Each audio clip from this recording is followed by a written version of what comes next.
To celebrate publishing over 100 episodes of the Fishing the DMV podcast and surpassing 2,000 subscribers on YouTube, I am giving away a free guided fishing trip with Billy Coles of Smith Mountain Lake Fishing Guide Services. The giveaway will run through Wednesday, April 5th through Saturday, May 6th. And I'm going to give you 3 unique opportunities to win the fishing trip. Number one, the number one way that you can enter the competition is by leaving a review of the show at Apple Podcasts. After the review at the very bottom, comment hashtag fishing the DMV and you're automatically entered in the sweepstakes. Number two, commenting on every video that I drop from Wednesday, April 5th through Saturday, May 6th. And then at the end of your comment, leave hashtag fishing the DMV. And then you're again entered to win the competition. Number three, the final way that you can enter a chance to win is by ordering online from Jake's Bait and Tackle. Every online order through them automatically enters you with a chance to win as long as you leave the hashtag fishing the DMV. The contest again runs through Wednesday, April 5th through Saturday, May 6th. Good luck. You're listening to Fishing the DMV with your hosts, Thomas Ahrens and Jared Mounts. Fishing the DMV is brought to you by Jake's Bait and Tackle, located in Winchester, Virginia. If that doesn't get you jacked up, I don't know what will. When was the last time you had a... Well, yeah, but like when was the last time you had a fun fishing trip? Probably back in the winter. Okay. When it's slow. But that's when I want people to come out. Is it in the winter? Yeah. Because you'll get those warming spells and you're like, man, why isn't anyone out here with me? Mm-hmm. So they can enjoy this, you know? Yeah, the winter's weird because I do like the winter when it's not blowing 100 miles an hour like it was this Sunday. But you get the place to yourself and whatever you stick is going to be a pig. You know what I mean? Yeah. Like it's a lot of fun, especially when you get that tube or Ned rig bite and they bite it good and you can just wail on them. Like that was like when we went out, that was fun. I mean, those were some big ones that we caught. The past couple of days, they seem to be biting real light. Yeah, is it because of the weather? Hey, man, there was a cold front that came through. Yesterday morning, it was 32 degrees at the boat ramp. And I was wondering why my stick steer was stiff. Because it was frozen. Good Lord. So what is the, I guess we get started here. 3, 2, 1, and recording. Good. So what was the temperature then? Like when you went out the past couple of days? Because you said it was like freezing? In the morning it was, but the water's above 50 degrees. Oh, wow. Because, really good. There's so much daylight now. It doesn't get dark till after 7:30 or something like that? It is so nice right now. Yeah. And so... the nighttime, I guess the nighttime temperatures really can't compete with the daytime temperatures anymore like they do in the winter, you know? Mm-hmm. And it's just that cold front, this is post Saturday when they had that tournament. I should have been out there, but like I said, it's just, I have to make those decisions because I don't want people getting hurt, you know? No, and you brought up an interesting point that I want to talk about is if you want to, we don't have to, but like, why do you make that decision not to do tournaments and guide? Because there is a lot of people in the United States that guide and do tournaments. And that's interesting. I think that's a really cool way to do it by not fishing the tournament scene, but kind of getting in your head about why you made that decision. Why? Oh, because I have to fish. I can't go off and fish somewhere else and fish another tournament and or fish a tournament somewhere if it's not the water that I guide in. I just strictly fish the water that I guide in. What about if you could fish tournaments on the water you guide in? Well, those days will be me guiding when they do have the tournaments. Like I had a trip that day. Yeah, and I like what you said too. I think before we recorded about like, if you do a guided trip, you're getting paid. Whereas if you fish a tournament, there's a chance, you might not. Well, yeah. I mean, you got like 20 people will show up for a tournament and it doesn't matter how well you know the water. I mean, you could go out there and fish it and still not win because someone ended up hitting a couple spots that had some bigger fish in it.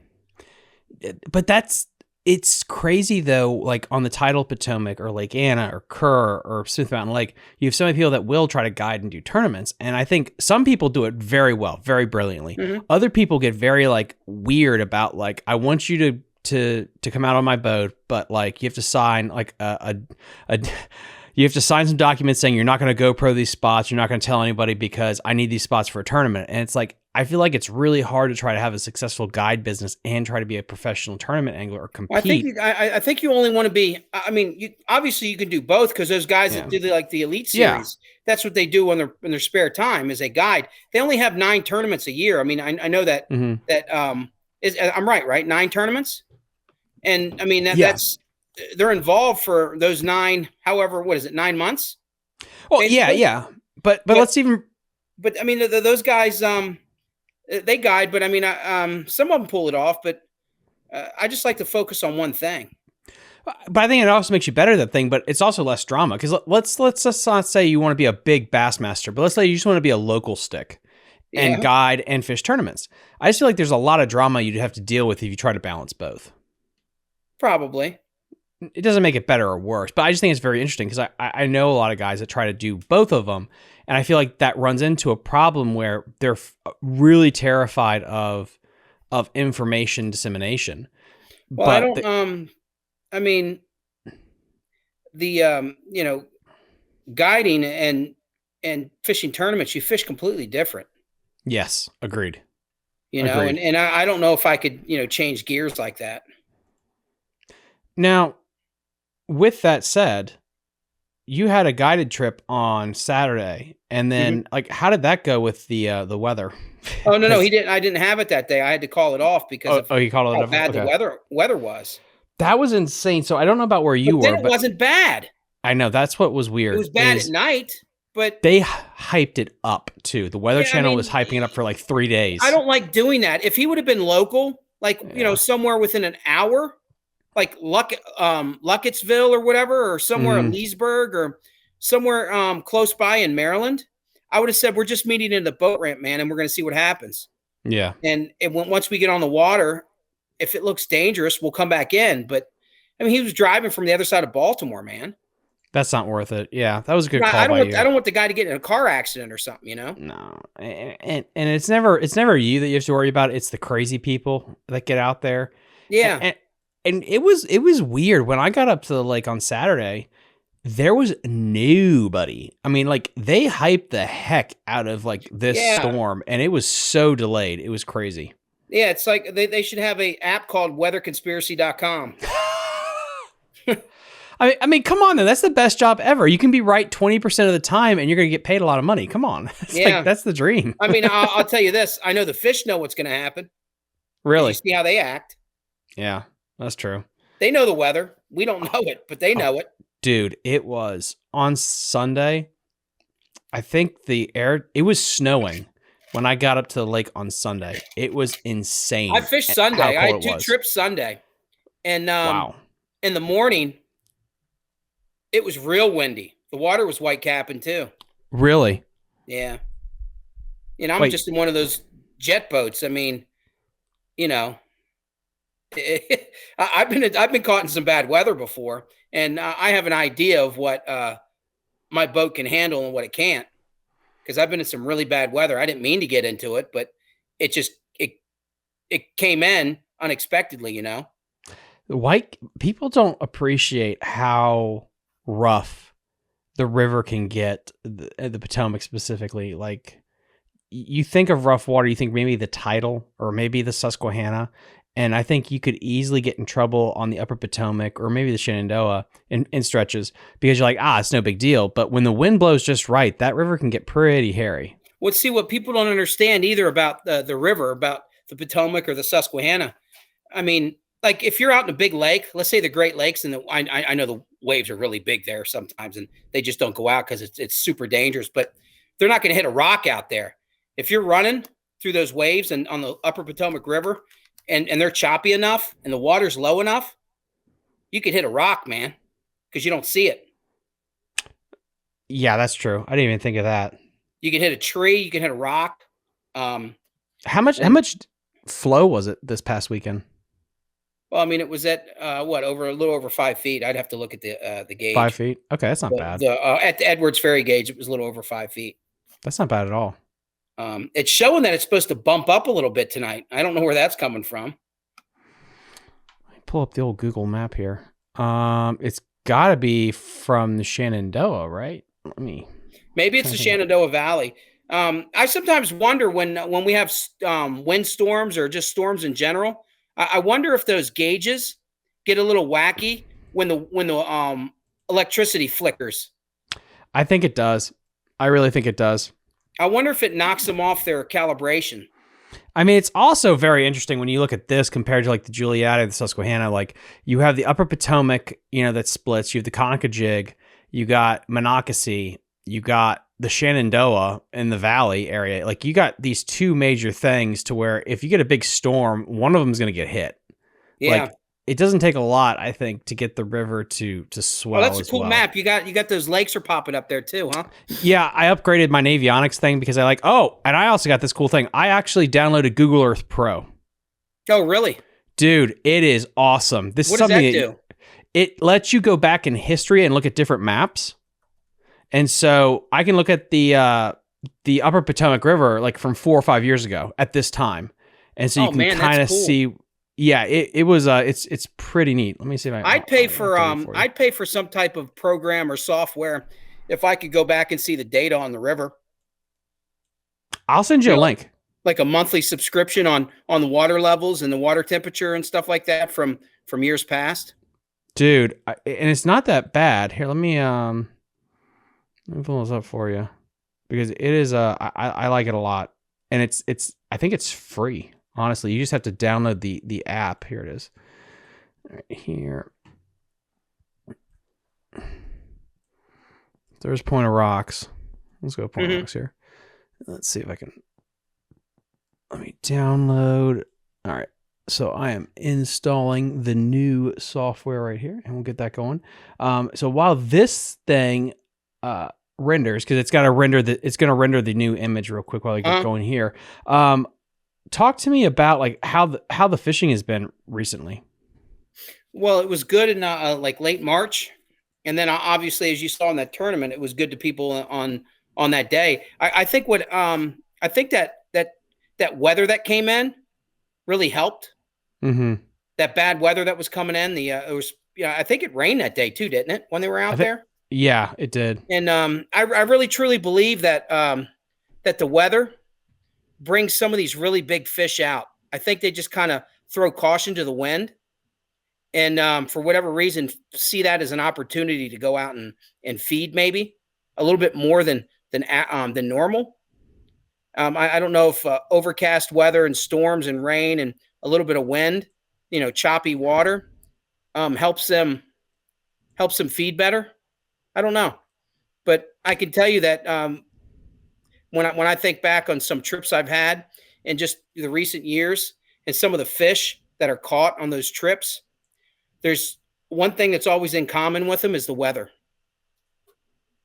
When did you see? I think you have to hit the river just right though, and that's just dumb luck that I'm out there when that switches, when whatever it is that changes the barometer, whatever changes those fish and causes them to come out. You have to be out there when that happens. When did you see the big switch? Because the last time we had you on was at the Berkeley Springs High School Fishing Flea Market, and it was still pretty cold. It was pretty early spring, wintry, and now we are at the time of recording, we're in April. We're hitting our first like 70 to 80 degree weather. Yeah. When have you really seen a flip in the smallmouth behavior? I'm trying to think back last week. The trips I had, probably the beginning of April, literally like the first week. Or what are we at? April 4th? Probably the end of last week. End of last week. Yeah, and it's to see the water started falling too more. Oh, it's falling now. Yeah, well, it was. It came down a little bit more. Does that make it harder though when you're dealing with a falling water environment compared to like a rising water environment? Or which one would you rather fish? I think so. I personally think so. When the water rises, they for whatever reason they feed. Really? Yeah, I guess it's an opportunity for them to ambush a lot of stuff because the water's coming up and the water starts getting slow, ever so slowly starts getting visibility gets worse and worse and worse, and I guess they there's an opportunity in there for them to strike on it, Okay, that makes sense. So, like, for instance, a while back, I had a trip. It was late winter, and the Potomac River was clear, but the creeks on the Virginia side were dirty. They were muddy, and we fished the mud line from that creek, and we were catching smallmouth off the mud line from the mud coming out of the creek, the muddy water coming out of the creek. But if you try to do that in reverse, it seems like it's not as successful at times because the bait fish aren't coming down river like stuff that there's nothing really to ambush because the current's not bringing it to them. They're in that creek, Have you seen a lot of bait fish this spring? Yeah, I'm starting to see a lot of them. Really? That's awesome. Yeah, you'll see bait balls, man, swimming around in the river. That is so cool. I mean, I don't know what they are. I was gonna say, like, have you ever take a picture of them sometime, and I'll post, and maybe we could find somebody to tell us what they are because I'd be really interested to know what kind of bait is actually out there. I'm sure someone that studies that stuff probably knows, and they probably certain bait or certain those small bait, we're calling them bait fish, but the fry or whatever you want to call them, they probably ball up and do different things. One species does it different than the other. They could probably identify them that way. I do know that certain times of the year you can see large schools of channel cats, thousands of them. The bottom looks like it's moving. Yeah. When does that usually happen? In the fall. Yeah, I don't know why as the water starts getting colder, I don't know why they group up like that, but they do. I'm talking channel cats that are like 8 inches long. I've always wondered if a smallmouth will hit a hellcat and a mud dauber, will they actually try to eat a small channel catfish? Like they'd have to, right? They'd probably make a go at it. Yeah, I think fish in general, if they think they can fit it in their mouth, they'll try to eat it. I agree with that assessment, especially with largemouth and smallmouth. I mean, I've seen pictures of largemouth where they've tried to swallow other largemouth. Haven't you seen stuff like that over the years? Oh, yeah. Yeah, absolutely. Some of them will wash up on shore. I've seen it when I used to fish out on Grand Lake when I was a kid with my grandfather. And I always forget that. You'd see these articles in the local newspapers of people seeing a largemouth wash up on shore with another largemouth stuck in its mouth, and that's probably how it died. That's so freaking cool. Yeah, it's just insane that it's such a voracious predator. Oh, sweet, it's open. Let's get this up here. So basically, with this is Google Earth. This is Google Earth Pro. So let's go right now. We're gonna go to January 2020, and this is the Brunswick Sando Canal Lock 30. This is the Brunswick boat ramp, and so I can go from here, and if I can scroll back to, let's do October 2017. Boom. And this is the image from October 2017. Hey, go to 2018. See if I got one from 2018. It'll be flooded out. Should be. Let's see if I can get it. Or the water should be higher. There we go. Oop. It's gonna prove me wrong. Watch. No, but that's when we had all that high water. I gotta get it right there. We got an image from come on. Perfect, right there. Oh, I guess we don't have an image. Well, that's weird. So the only other images we have of this river is from 2015. I wonder if it's just Brunswick. Let's go to Harper's Ferry. Harper's Ferry might have more images. Because depending on where you're at, you have more or less images.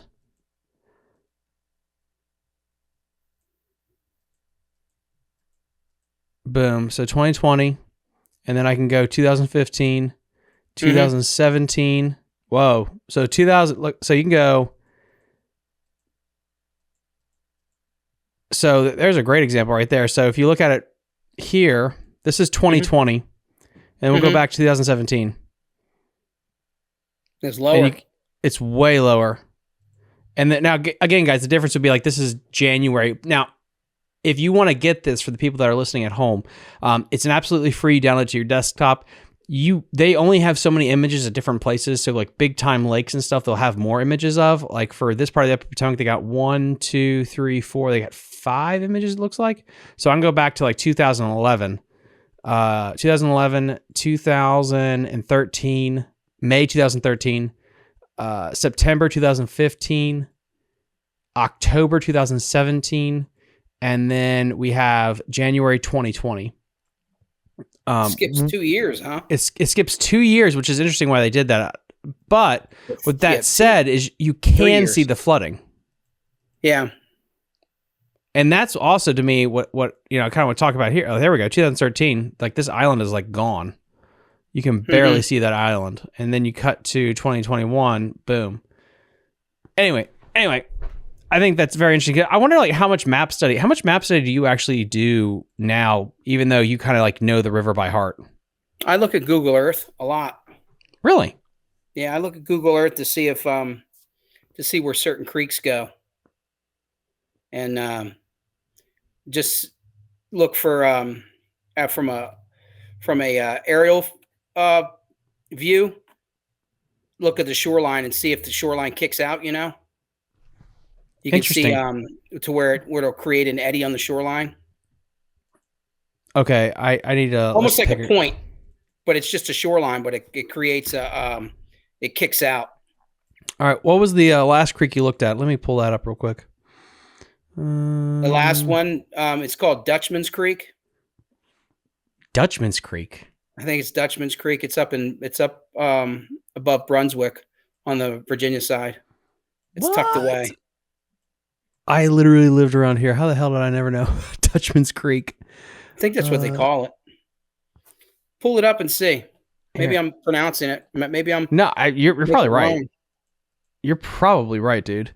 Oh my God, there it is. You see, Dutchman's Creek. Yeah, I'm an idiot. I've never heard of this. Yeah, that one. You got to have a lot of water though. I wouldn't try to go back behind those islands and just normal flow. That ain't happening. That's just so. Let me turn the map here so we can really get a better look at it from the Maryland side. So yeah, with this island. So what about this creek were you looking for specifically? Like you said, like the eddy. Like how would you see an eddy on this map, and what are you looking for to be able to see the eddy? Not for the creek, but the just the shorelines, and you can see if shorelines because you really can't see it real well just on the water, but you can see right down when you keep following it down. See where the water kicks out, where your cursor is. See the land kicks out right there. Right here, right where your cursor is. Yeah, see that little kick out. Yeah, and then go and look at it and see what it looks like from the water, and see if it causes some type of a slower moving water over there, and then you have to figure out how deep it's going to be. Gotcha. And guys, let me tilt the map a little bit so we're looking at this coming downstream. I mean, that might be nothing. It might just be the trees leaning over, but that's the stuff I look for.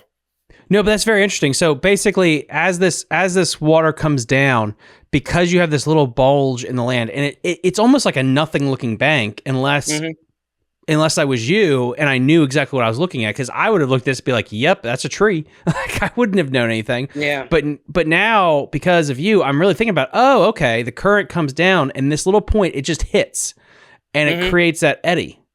Yeah. And you can almost see it here with the water. That is fascinating. And then from there, you go out there and actually, go out there and look. Just ride around. You know, guys in tournaments on these large lakes, like people that do professional tournaments on Grand Lake, they claim they'll just ride around and look at their graphs and kind of see what the bottom looks like and everything. Yeah. And they use their electronics. Well, on the river, I just ride around and look for bubbles and just which way the water's running and eddies and depth, stuff like that. Because a graph really doesn't help you too much in such shallow water, other than being able to see structure you can't see, like in 6-7 feet of water. Why bubbles? Well, because they foam. You know, have you ever seen the foam out there on the river? Yeah. The foam, you can see it. if it's sitting still, there's an eddy there. Sometimes it's just a little narrow eddy in the middle of the river. So what you're the fish will looking, sit there. so the foam, the bubbles of the foam, if it's sitting there, that kind of indicates of an eddy. Yeah, the water, something's breaking the water there. So and there can be fish held up there. So this time of year, I think we talked about this a little bit off camera. This is a big transition time of year for fish, right? I think so. Yeah, I think right now they can you can kind of find them in a little bit of a funk. Really? Because I think they're moving around, looking for their spot. You know, their spawning habitat. Yeah, there's just a spot, looking for a place to hold up and enjoy the spawn. You know, like that's like their Super Bowl, right? I mean, that's what they live for. They eat and spawn. That's pretty much what they do, and swim. So, you know? I think it was, and guys, let me know in the comment section down below, because I know you guys will help me out with this. The lenders, I think it was, broke the pre-spawn into like 3 stages, which is like the early pre-spawn, which is like basically late winter. You have the middle pre-spawn, which is the time where they're feeding up like crazy and you can actually whack them. Then they have the late pre-spawn, which is like they're in that weird funk before they actually do the deed in the spawning time. Right now, what kind of stage of the pre-spawn are we in? Are we in that early, like we're not quite into that perfect pre-spawn bite where they feed? Yeah, I think we just left the early stage. And we're getting into the juice. Yeah, at some point in time we will, yeah. Gotcha. In the next couple weeks. What are you going to be? I believe the state of Maryland, the biologist, the generic time that they would give you for when smallmouth should spawn on the Potomac River, and it's probably for the Pennsylvania, up in the Susquehanna too, because they used to shut the river down at this point in time, is May 1st to June 15th. Is their time that they consider the spawn. But I'm sure they can spawn earlier than that, you know? Interesting. I think it all depends on the water temperature. And I believe it has to be somewhere right around 60 degrees. What do you think is more important, light penetration or water temperature? I don't know. Like probably water temperature. I talked to my wife about this, and then she wants to hit me with a hammer. Probably water temperature, because I mean, they're going to have to spawn somewhere where there's light to begin with, right? Well, and then it depends on how clear the river is at that point in time. Usually they spawn in like a couple feet of water, maybe a few feet of water, 1 to 3 feet of water. Like to me, and the reason I set this up, because like I thought about this a lot, is where when I went to like like 2 or 3 weeks ago, I went to the lake. I think it was Lake Frederick, I think it was, and it was still cold, but you started to see like the trees bud. You started to see some flowers. But it didn't feel like spring yet. It was before it started to really get warm. But nature was telling us like, oh, guys, hey, listen, spring's coming. Yeah, they know better than we do. The trees know. Exactly. Regardless. And so my brain was like, well, how the hell do the trees know? It's not warm yet. And then my thought was like, well, it's either the full moon, it's the moon, or it's because the days are longer. And then it's like, well, what if we ever had a really cold spring? Would the fish not spawn? Or would the days getting longer trigger them to spawn? And this is what I think about it 2 in the morning. Well, they, I mean, our next full moon is, I think, in a couple days, isn't it? You know what? You keep talking, and I will whip that out. I'm pretty sure you're correct. So we have to pay attention to that. I really believe there's something to the full moon. I agree with that 100%. And I think everything people tell you is their own theory, anyways. You know, I mean, I don't think we have an exact answer for it. Only the fish do. Yeah, so here we go. Full moon, April 6th. And then even if you have a full moon, how about this one? Even if you have a full moon, what if it's really cloudy and rainy, but we have a full moon? Does a full moon even count at that point? I think it does, because the gravitational pull. Like if you're thinking, like if you're fishing a tidal, if you were fishing the tidal Potomac, regardless if there's clouds or not, the moon would still affect the tide. Now, I did hear this from an old timer, that in the summertime, full moons hurts the morning bite because bass will stay out longer feeding if they're they'll feed all night long. Yes. Especially if it's clear. Have you ever been outside in the summertime when it's you can just walk around and you can or if you're near a wooded area and it's a full moon, you can see in the woods with no problem. Oh, it's insane. It's like it would be the best thing for turkey hunting. Yeah. You can see the turkeys up in the roost. Oh, dude, when I was at Raystown, the amount of turkeys I heard, I wish I had my Borelli with me. They're all over the Potomac River right now. Oh my God. Oh my God. Dude, but they're everywhere where we can't go. They're on all the private property and national parks you can imagine. That's why they can make shotgun suppress though. Yeah. I saw them yesterday. Did you actually saw a big flock of them yesterday? Have you had a chance yet to get out and actually hunt? No, I don't think the season's not in yet. Is the season in now? I don't check. I didn't know. Like, do you hunt in Virginia, West Virginia? It's in April. I'll have to look. I think it's coming up pretty soon. Yeah, but that's another cool spring sign though. Is like the turkeys. The turkeys start gobbling hard. The dogwoods bloom. That was a big one. If I'm in the right place at the right time, and we're on the river, and we're on public, and there's public land, the islands, and I can hear turkey gobbling real early in the morning when I'm out there, and it's turkey season. If I don't have a trip the next day, I'm probably going to go. That's a better because they're there. They're roosting there. Oh, that's so cool! I didn't know that. I mean, they're going to be there the next day. They'll be there in the morning, the next morning too. So with all that said, circling back around to water temperature, because you're talking about that, in your experience on the Potomac, what is the magical water temperature for the pre-spawn bite and then for the spawn itself that you've seen? Somewhere between 55 and 60 degrees. Okay. But I mean, all that, talking about what they did Saturday kind of throws all that out the window. But at the same time, that's the tail end of late winter, those fish.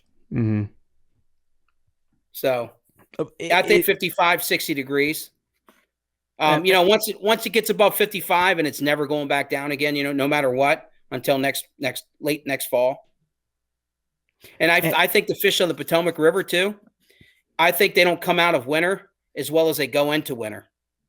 Like in late fall, they transition real well into cool water. They don't transition real well out of cold water to warm water. Isn't it also that the water levels are more stable in the fall to winter transition than in the spring transition? Because we usually get more rain. I mean, the water's we always have quite a bit of water in the spring because it's springtime. Yeah, exactly. So like that could also be a factor too. Like if you get a deluge of rain, and then how long have we had an issue with smallmouth spawn because like we get rain at the worst time? Yeah, but I don't think one high water event hurts it. I mean, They know how to survive that stuff. Yeah. I don't think two hurts it. But if you have them back to back to back like that, and they just keep happening, I think that's when it hurts it. Hurts the spawn, that is. I tend to agree with that. I mean, they're designed to, to handle that. We just had a really, really rough go of it lately, like with weather at the bad times. But we say that, and then we look at some of these bags, and I don't think I shared this yet, guys, so I will. But let me pull it up here. We had two people with really nice bags. One had 19 pounds, 95 ounces, and then Rocky Dronberg and Chris, they came on the show last year because they won this tournament last year. So, hey, guys, congratulations. Back-to-back years. That's awesome. They had, let me make sure I got this right, Rocky. You guys had, and I'll pull it up here for you guys to show you. Perfect. So, here are some of the weights just from the tournament. Here's the tournament board. Hopefully, you can see that okay, Jeff. All right, we got 1994. 19 pounds 95. We have 1834. We have 20 pounds 86 ounces. Like we got one bag, 2, 3, 4. Okay, 17 pounds 44 ounces. We have 1, 2, 3, 4, 5. We had 5 pretty damn good bags of smallmouth being weighed in on the Upper Potomac. Look how many people have all 5 fish. 1, 2, 3, 4, 5, Almost everyone. 6, 7, 8, 9. That's insane. So that's pretty good. This place is, but again, this is why I keep harping on the fact that I really think, and here it is, guys. This is what a 20-pound sack looks like on the Upper Potomac River. That one right there is an absolute chunker on the far left that he's holding there. Like, looking at this, do you think there's a 20-pound bag? I'm sorry. Do you think there's a 23-pound bag out there right now? Oh, we already have know. Oh, come on, dude. We got 20. We got 20. I gotta have a hot take from Jeff. I think there's a 7-pound I think there's 7-pound smallmouth in the river. Wait, what? Look at that again. Look at the largest. Isn't that in the middle number a lunker? You know what? That's actually Pull that thing really up again. See, it's almost like Am I reading that wrong? In no. the middle. Hey, you're the detective, not me. 6. See up there, 6 something. Holy Jesus! That's not the biggest fish in the river. That is a lunker. Yeah, that's the lunker. Oh my God! There's a 7-pound smallmouth in the Potomac River. Where they are, who knows? But they're in there. That fish could possibly get to 7 pounds by the end. If it wasn't caught and it just kept eating and eating and eating for the spawn, right? Oh my gosh, I need that. Full in of my life. eggs, and it's been eating and eating and eating. It could be probably 7 pounds. I'm pumped, dude. That's freaking right. I mean, they didn't catch the biggest fish in the river. I don't think you ever do. It's like when you talk to them about their shocking programs and stuff. Yeah. And when the DWR goes to a lake and they shock, and you realize like, oh my God, there's a lot of big fish in this place, and no one's caught them. Like, yeah, I don't really think that fish is huge. That's a massive one. But wherever that fish is, there's one bigger than that somewhere. Oh, I 100%. And I would say if we saw someone bring a 7-pounder, and I'd say there's probably an 8-pounder. You know what I mean? So, is this it? I think, guys, I found it. Here it is. Yeah. Okay. I think this is the 6-pounder. Might be. You don't need to hold that thing close to the camera, I can tell you that. Yeah, like that thing is just built differently. That thing is solid. Yeah. I wonder how old that fish is. That fish has got to be somewhere between 10 and 15 years old. Oh, easily. Imagine how angry that fish probably is swimming around in that river. Water's going up and down. The temperature's always changing. Everything's always changing. It's just got to fight its entire life to survive. I mean, at that size, it doesn't fight as much anymore, but it's got to survive. It doesn't have it. It's not like a lake fish where it's just chilling and hanging out. You know what I mean? And suspending in 40 feet of water with all its friends. Would you rather win a big tournament, or catch the biggest smallmouth out of the river? I'd rather catch the biggest fish. Yeah, I know that was a dumb question. That'd be me too. Because that lasts forever, right? I mean, that's just like. I would rather never win another tournament again. Never win another tournament again, but catch a state record. Yeah, catch a state record anywhere. That'd be really cool. Even if it was broken the next week, at least you could say you caught the state record, right? Just to have that moment in the boat where you set the hook on that thing and you see it come up, and then you get it, and then your heart stops, and then you get it in the net. At that moment, you caught the biggest fish that body of water has ever recorded. Oh my God! That species. Oh, dude, that'd be pretty cool. That should be our mission next year. Is to get the biggest one, because I think the ones we caught were I really think a 23-pound bag is coming out of the Upper Potomac, and I think now that you're saying that there's a 7-pounder in there, I think it's gonna happen. There's gotta be. I mean, that river's 400 miles long. It's and then again, that tournament came out of Brunswick, right? Well, spoilers, you can't go far up north with Brunswick. You're not getting past, Big Pool or Big Slack or Four Locks, all the dams and stuff. So they are catching 20 pounds basically in your stretch, which is pretty cool. That potential's there. And then you got to think about the Shenandoah, which is a tributary. There's monsters in there. And that's what's awesome too, is the fact that Shenandoah is healthy enough now where it's not poisoning the Potomac either. I think someone caught a 6-pounder in there last year. I heard that rumor too. And then, yeah, people. And then you've got the sleeper, the Monocacy River, where people way up in the Monocacy River, up near the Pennsylvania line and a little bit further down, they catch hammers up there, from what I understand, wading, and in their kayaks. I think there's canoes. There's good largemouth there too, right? Yeah. Yep, there is. What's the biggest largemouth you've seen out of the Upper Potomac? I don't know if you can pull that pic. I don't know where that picture is right now. I mean, I have it, but I'd have to look for it. It was over 6 pounds. Well, the power of editing. Right above my head, guys, boom, is the fish. I'll have Jeff just send me the picture, and then basically when you guys see this thing on the upload, I'll have the picture like overlaid so you can take a look at it. The largemouth, you mean? Yeah. How shocked were you when was that you that caught it, or was that your client? Unfortunately, it was me. I mean, I caught it with a spinnerbait. So when you leaned back on that donkey and it came up, were you shocked that it was actually a green one? Yeah, it was big, man. I could put my fist in its mouth. Oh, that's so much fun. On a spinnerbait bite too. Let's go. Let's freaking go. I mean, he trucked that thing, man. There's a big difference between largemouth when they get up around 4 pounds versus anything below that.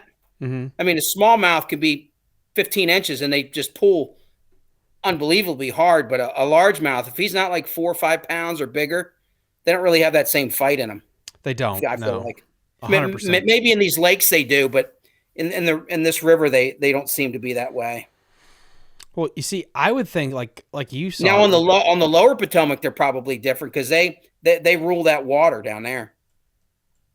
When that tournament happened, will that throw off the fishery at all? Like the tournament took place on Saturday. You went out on Sunday, and a couple more times this week with guiding clients. Did it affect the river at all, having that tournament go down? Oh, I don't know. I don't. There's so many fish, dude. There's a lot of fish in the river. I mean, those fish aren't going to be there, but there's other ones. So basically, you didn't see a big difference. It didn't affect it. No, it would be hard to really gauge that, I think. Well, I guess if you didn't catch any the next 3 days. Yeah, but there's still more fish in the river, you know what I mean? So if they're launching from Brunswick, generally speaking, are they just going down? Because I'm just looking at. I think they're launching from the Brunswick campground when they do those tournaments. That's a really nice boat ramp there. Here, I'll bring this up. Brunswick right here. Oh, campgrounds. Okay, right here on the campgrounds. Let me pull this up. That's a pretty good boat ramp there. Oh wow! And it's very you can really control everything right there. Everything, it's a flat area. There's a lot of parking. This one right here, I have up on the screen. Yeah. Yep. So, but if you're launching from there for a major tournament, that pretty much means all the water people are fishing are downstream, right? Because you can't go up much further. No, those guys go up to almost Harper's Ferry. Some of them guys. Really? Yeah, they know how to get up. I have the picture right here. Here, I'll send it to you. Hopefully I don't get hopefully the phone doesn't nail me with a low battery here in a second. Oh, if you got to plug it in, plug it in. Oh, it did. It just nailed me. Got me. It just cut out. Dagger. But I have it in there. I'll send it to you, and you can add it. That's why we don't do live streams. So anyway, what was my thought? Okay, so if you look at this river right now, and I know this is, let's go a little bit earlier. Let's go to 2021. So from really Brunswick up, it gets really hairy. So you're saying a lot of the weight was actually caught by guys going up? I don't know where they were. I don't know where they were. But you were saying that you can actually fish up above Brunswick, and people can run it. Go. Some of those guys get up above Knoxville Falls. That rapid system there. Right here, that's piece here. Yeah, zoom in on that. I mean, that's like at any given time, it's at least class 1 rapids. Why would you want to get up past this? There's a bunch of rocks up there, a bunch of deep holes and stuff like that up that way. So basically, it's water that's not pressured. Yeah. I mean, the guys in those rafts, what's that? Travis, the guy that does Travis Eden, Kingfisher Guide Service. Yeah, I mean, he can get down through there with his raft. Yeah, I was just thinking about that jet boat tournament. Like, I figured if you were having it at the Brunswick campgrounds, most of the people were going to go like downstream. But again, they probably do.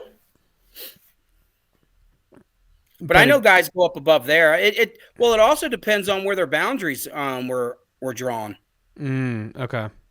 You know, they probably couldn't go down past Lander boat ramp. No, you're probably correct there. But what's interesting again though with this tournament is the fact that it's all the same water that you fish, which means that is a great sample of a kind of a sampling of the type of quality of fish you have in the lower Upper Potomac. Like if you're catching 20-pound bags, a 6.5 pounder, that's there. That's something that if you guys want to go out and actually fish with Jeff, or you'd like to book a trip with him, all these waters that we talked about that all these big fish were caught out of, that's your bread and butter is right through there. I mean, that's no small feat to land a fish that big. I mean, they know every trick in the book to come off the line. You know what I mean? Do fish like that, when it gets to be that 6-pound caliber, do they act differently? Do they actually group up on the Potomac, or are they more of like a lone wolf? I think they're more of a lone wolf, man. I think they'd have to be because I mean, we're talking about a fish here. Don't get me wrong. I mean, what I'm getting ready to say, I don't think they're like a genius creature or anything. Mm-hmm. They're not like a monkey, so to speak. You know what I mean? But I mean, their brain's probably no bigger than your pinky nail. Yeah. But I mean, they have to have some type of intelligence to live that long and get that big. You know what I mean? I think there's something to be said, like the older they get, the wiser they get, definitely. And I think they kind of don't associate themselves with other fish at some point in time in their life because they know that's how you get picked off or you get eaten. Oh, yeah, 100%. But they probably swim by other fish that are piled up in a hole, and they're like, you guys are idiots, and they just keep swimming down river, you know? But it's interesting this time of year, it's interesting this time of year with the pre-spawn, that a lot of times in different bodies of water, let's say like Smith Mountain Lake, Raystown, smallmouth tend to cluster and bunch up. Like, yeah, well, we're taking advantage of them right now. I mean, they can't help themselves, right? Mm-hmm. This is something that they have to do. They have to spawn, and they kind of just lose their mind, so to speak, kind of like a big buck would, you know, during the rut. Oh, that's a really good analogy. Yeah, I didn't think of it that way. They just kind of lose they kind of throw caution to the wind, and that's when you can strike and catch such a big fish, you know? Just like in the wintertime. In the wintertime, they're out all day long. What is the best time of year to actually hook a PR? I would say probably... or top two. Probably late winter. Okay. What we just came out of. Late winter's number one. And then... I would probably have to say sometime in during the spawn. So coming up. I mean, a customer of mine last year caught one that was over 22 inches. Ooh. And then his friend threw in right behind him and caught one that was 20. Dude. Right in the same spot. Let's freaking go. Really? Yeah. I mean, that fish had to have been, that fish was pushing 6 pounds. That one looked like it had been spawned out, though. The one that was over 22 inches. It looks like it looked like it was spawned out because it was thinner. Mm-hmm. You know, you can see that picture. I have it on. It's on it's on Facebook and stuff like that. If you go through the history. Yeah, I'll bring it. I'll get that up right now. And it's also on my websites. Oh, it's actually on my website. There's a video of Larry holding it. Pull up my video if you can. My website, swfaBaitTackle.com. Hey, that's a good looking Facebook page. Whose is that? Yeah, I know. Somebody has like a great graphic design. And by the way, this tube right here, he's giving away the juice, guys. Oh, that tube right there. They sent that to me and said they caught over 20 fish with that sucker. That's impressive. That poor thing had to get retired. Look how sad that thing looks. I put that in a frame. What size weight is that, or what's the best tube size? What is the best tube hook weight this time of year? I think the best hook is a number 1. I kind of like a number 2, but someone might say that's too small. I don't think it is, but a number 1 and the most universal tube jig head, I believe, is a number 1 hook on an 1/8 ounce jig head, like 1/8 ounce weight. Really? Mm-hmm. That's what I believe. It's just so universal. I mean, it can be, you can even have some wind and still be fine throwing an 1/8 ounce. All right, let's get back to that picture. Sorry about that, guys. All right, so was it last year? Yeah, go to just go to the my other website. Okay, gotcha. Or my website, the the swfabaitackle.com. Click on the red where it says, see where it says, scroll up, see where it says SWFA? Right here? Yep. Love this photo. Great job. That looks good. And then go it should all start loading up. Yep, keep going down.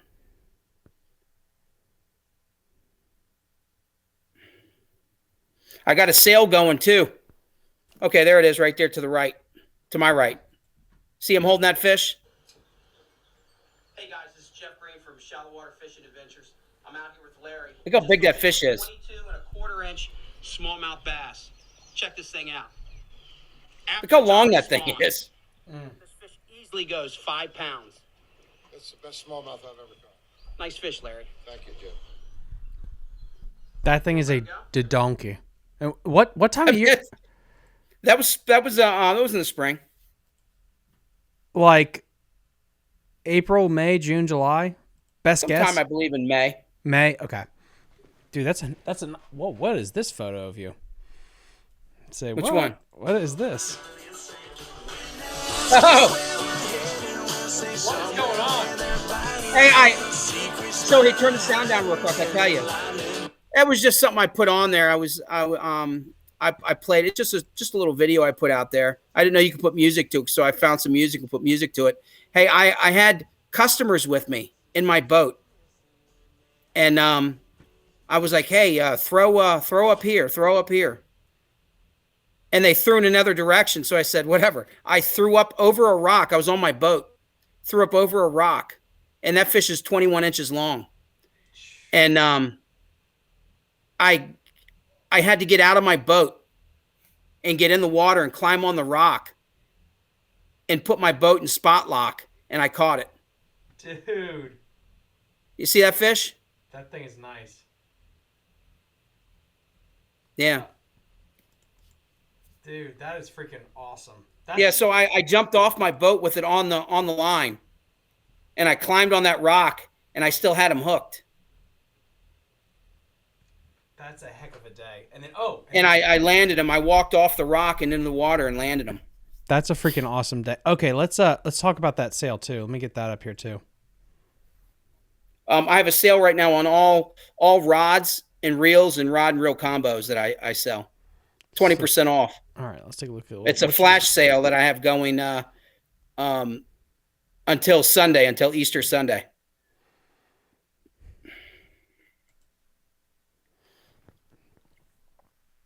That combo, and then I have rods. My backyard custom rods are 20% off, and my SWFA medium 7-foot rods are 20% off right now.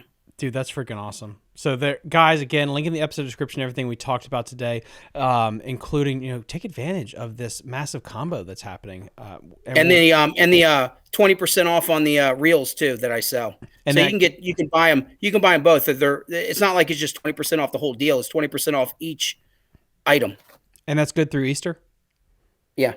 Good through Easter? Okay, cool. And then we'll link that in the episode description as well, guys, to make sure that you guys can take advantage of these really cool deals. That's awesome. So what information do you think is important for people to know at this time of year, like about that transition? Like, how do you really peg those fish down to be able to consistently find them? Well, you're going to have to start thinking, kind of like shallow water, hard bottom, some rocks, some gravel, areas where it looks like they might pull up to, eddies with some fat, it's kind of like the same thing as winter, but eddies with some fast moving water, seams going by. because they're going to start staging right now to spawn. So that's what you want to look for. Gotcha. Yeah, and that's really important. And then, really, what are your top 3 baits that you'd be wanting to throw right now?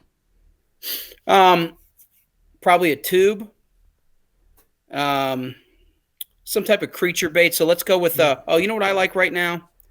It's not really a creature bait, but you want to go grab it? Yeah, I got one right here, but I don't have the right color, but I have That's one fine. right here. Let's see here. It's that they really like this bait. It's called the Z-Man TRD Tickler. Ooh. And it's a TRD, but it's got a little you see that? Oh, okay. Yeah. It's got the little legs on the bottom of it. Almost kind of looks like a tube, I guess, in a sense. But for whatever reason, they like that profile. And they just gobble that thing up, man. Is the difference between that and the Ned rig, because the profile is very similar, minus the Ned rig doesn't have those like little appendages. I think those legs are what get them to hit it. Yeah, that's good bait. But they've been hitting those. They've been hitting the Ned rig pretty good too, lately on an 1/8 ounce jig head. And then the third one would be your third bait right now would be a jerk bait. Okay. Jerk bait. Yeah. Not a chatterbait, not a square bill, not a swim bait. No, a jerk bait right now. Yeah. Yep. What type? And then when we get later on into the I think once we get over 60 degrees and the water's never going back below 60, again, sometime in late April, I would say that happens. Maybe mid-April if it stays warm like this. And it's not going to fluctuate every night. Like the temperature swings lately have been somewhere around 6 degrees from day to night. It's insane. Night to day. Yeah, and so once it gets above 60 and stays there, and it never goes back again, and we're heading into summer, those chatterbaits and spinnerbaits, but they're situational. I mean, you want stained water, you want higher than average water, you want high water to throw them.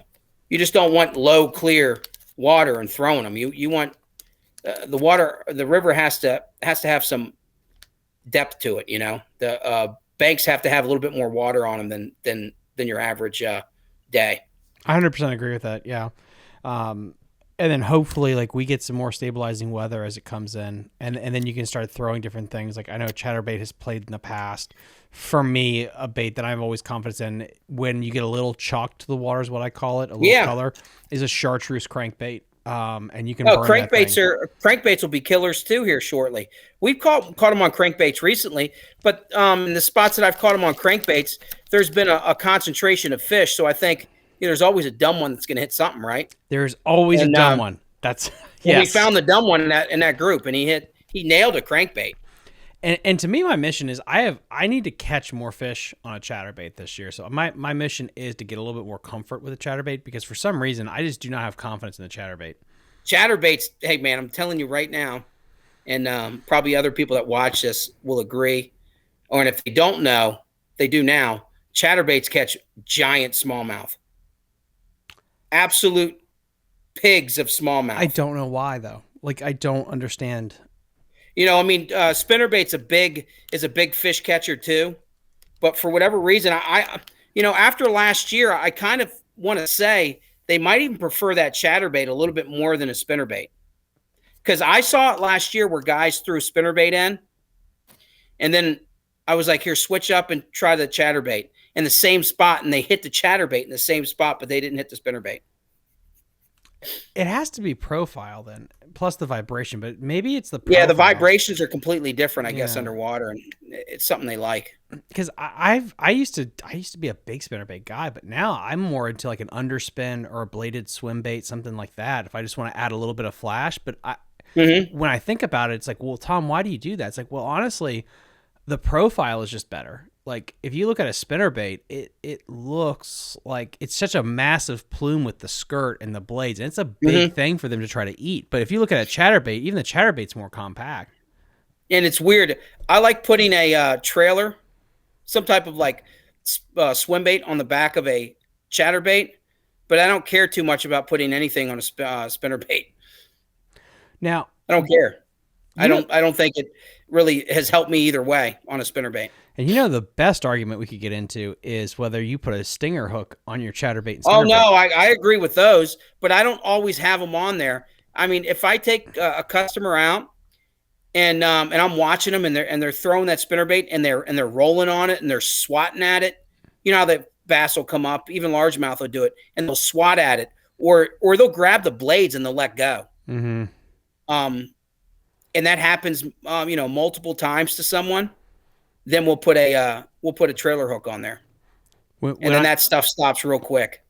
When my brother and I would fish tournaments together back in the day, we would keep in our ball caps, we'd keep a trailer hook, and we just keep it right there. And so if I was fishing if he was fishing a chatterbait and I was fishing a spinnerbait or something like that, and we get nipped, we could just pluck it off and put it right on real quick and throw it back out there to see it's like, was that a perch or was it a bass? So I don't know. Like I don't have this passionate dislike for trailer hooks. I do think it's just smart to keep one on you just in case. Well, it's just another tool, man. All these lures are tools, and they have to be used at the right time, the right situation. It just gets so hard to know. Like, I got in a good conversation about the difference between like a tube and a Ned rig, because it's like those baits are so stupid similar, and you can only throw one bait at a time. How the hell do you pick? It's so hard. I think when it comes down to when you're in a tournament, and my co-angler kicked my butt this past weekend, and guess what? On a deep, clear lake, he was throwing a tube. Like, okay. And he actually came in second. He almost won the thing with a freaking tube of all things. How big of a tube? It was a little bit bigger than yours. 3 inch, 4 inch? Yeah, it was like 3.5. Oh, okay. But again, I had a Ned rig on as a backup bait just in case, because there's smallmouth in this place, and I couldn't get a sniff. But he was whaling it on a damn tube. So right there, I was shown that sometimes a tube outfishes a Ned rig. But in my brain, it's like, well, then how the hell would I know? I know when to throw a chatterbait versus a swim jig, mostly, I think. But I have no idea as an angler, like, okay, coin flip. When the hell is a tube going to outfish a Ned rig and vice versa? It's just like they're so closely together. And even that tickler Swim is jigs kind of catch smallmouth too. Oh, swim jigs are amazing. But they're almost like a finessey chatterbait, because they just don't have the same vibration, I think. Yeah, no, they don't. Yeah, they're quiet. Which I don't know. It's just so interesting, because even that tickler that you showed, that's kind of like a tube, basically. Like if you had to categorize it, it basically is a tube. I'm telling you, man, those things are. I don't know what it is about them. They're just right now. They're just a very good bait right now. That could change when the water gets warmer, and they'll go back to tubes and like 3-inch Senkos, 4-inch Senkos, and stuff like that. When does the Senko bite get good? I think on the Upper Potomac River, I think it gets good once we reach temperatures of 7 degrees or better. 70, you said? 70? 70, yeah. Okay. Wow. Yep. Damn. Summertime temperatures. Okay. That's warm. Yep. Someday we're going to get there. Yeah. Because it's 40, maybe it's about 48, 49 degrees up near where I'm at because I'm at Big Slack, basically. I'm in Williamsport, so I'm north of you. And it's still a little cold here, but... That water was above 50 degrees, well above 50 degrees today. Because, I was out 2 weeks ago was the last time I was out. So it's probably warmed up a lot more. But then to go from... What I'm saying, my point is like, so let's say it's 50. To get it to 70, we're talking, I'm not so good with math, guys, but 5, 6. So 5, 6, 7. Yeah. So 5 plus 2, 5, 6, 7. Yeah, I can do math. So you're talking a 20-degree jump to get up to 70 degrees. So that's going to take some time, right? Now, when I talk about the Potomac River, that's not the same as the Susquehanna River. Those fish seem to be a lot more cold water oriented. And I had someone tell me a story one time. He's a guide up there, and he told me a story about how he was doing something on his boat. He had these 2 customers on his boat, and they just the water's in the low, I think he said the low 40s. And they're just chucking. He's not really ready to he's getting situated. And they just start throwing chatterbaits. And they start catching fish with chatterbaits and like 43-degree water.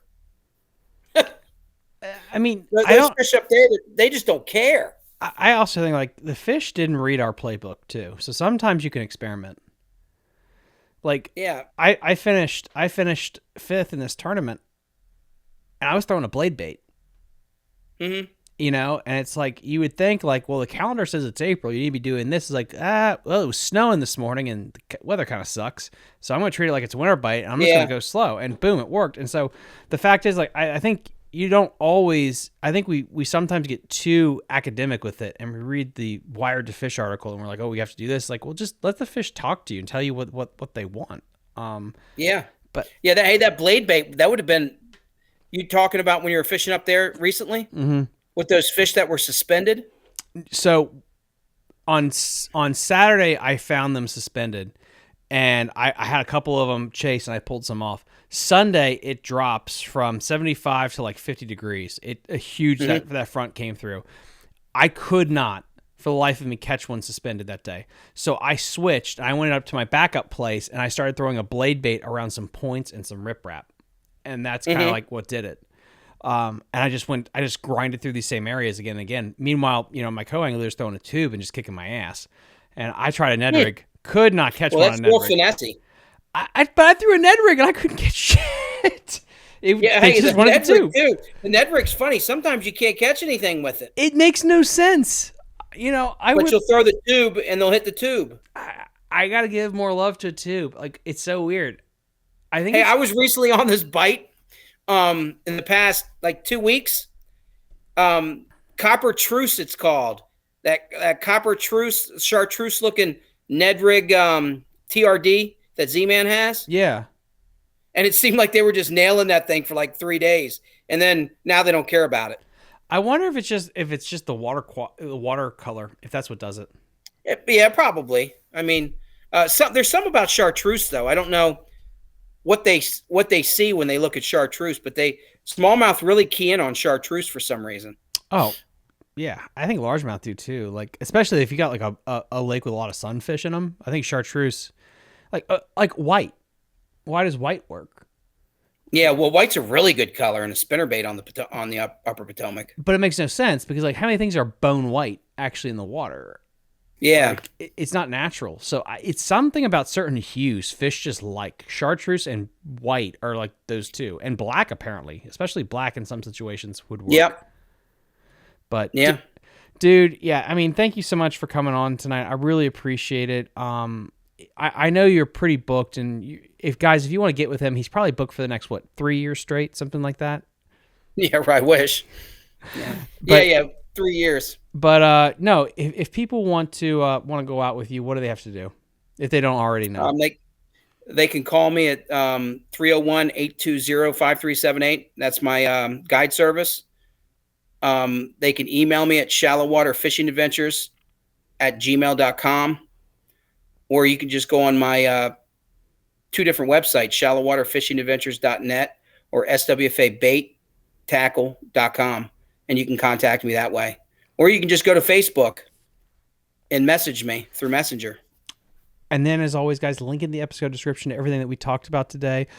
Please go support Jeff. You know, he's one of the best guides on the planet. And really, you own that section of the Upper Potomac River, which is absolutely on fire right now. So go get out with him and go have an absolute blast.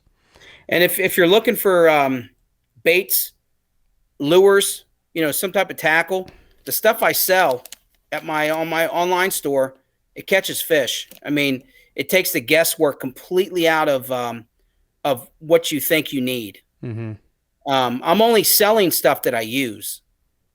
You know, I don't have like a tackle shop where I'm selling stuff for other fish that I don't fish for.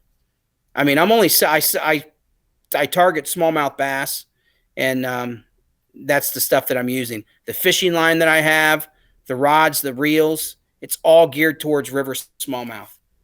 You can't go wrong with the chatter baits I sell, the spinner baits I sell, all that stuff. So. Again, guys, he's the best. Link in the episode description. Again, please like and subscribe to the channel. It really helps us out in the algorithm. We are the #1 and the fastest growing fishing show in the greater DMV and metropolitan area. We'll see you next time on Fishing the DMV. Bye. You're listening to Fishing the DMV with your hosts, Thomas Ahrens and Jared Mounts. Fishing the DMV is brought to you by Jake's Bait and Tackle, located in Winchester, Virginia. If that doesn't get you jacked up, I don't know what will.